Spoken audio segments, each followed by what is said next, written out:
Hi, it's Walter, and it's Wednesday, March 22nd, 2020. And this year hasn't gone like we expected it to, has it? I want to take you back to the beginning of the year. I want to take you back to January. And if you're like me, January seems like a long time ago. Back in January, we introduced our theme for the year. Our theme for this year is No One Left Behind. And when we introduced that theme, we anticipated that this would be a year of looking out for others, especially looking out for the most vulnerable among us, making sure that no one was left behind on our journey together.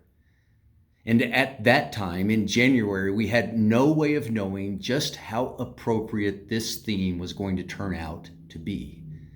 We had no idea because we didn't have a clue about the detour our journey was going to take this year. Now we're weeks into that detour.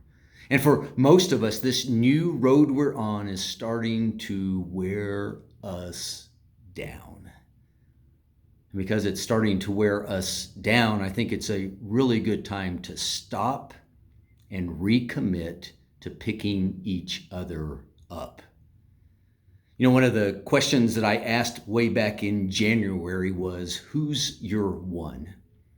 Who's your one brother or sister? Who's your one brother or sister who is struggling right now that you're going to make a special effort to lift up and encourage in 2020?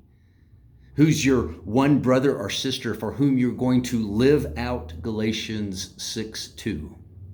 Which says, carry each other's burdens, and in this way you will fulfill the law of Christ.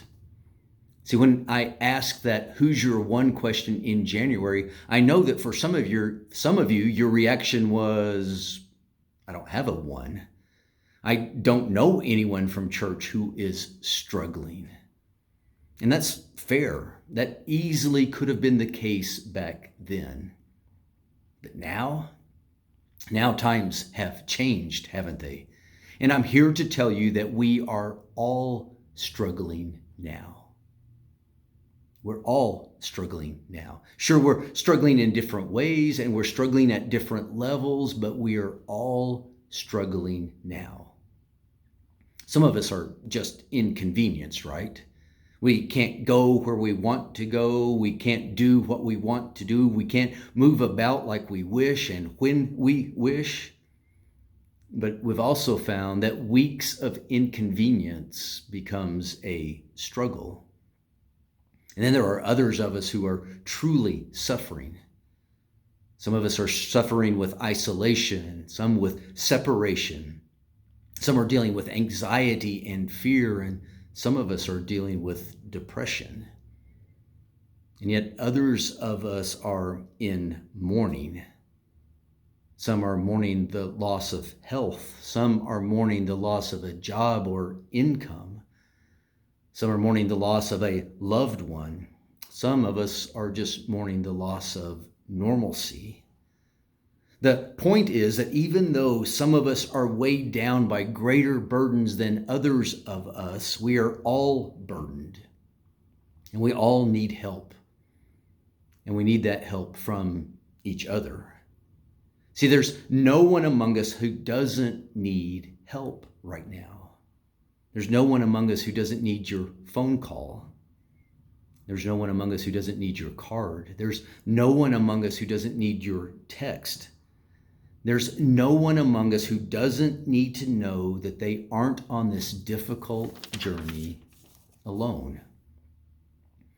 So I simply want to encourage you to double and redouble your efforts to lift your brothers and sisters up.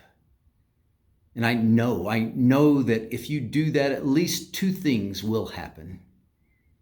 First, I know that you will bring encouragement and relief for your brothers and sisters. And secondly, I promise you that you as the encourager will be encouraged. You see, when you lift up, you are lifted up.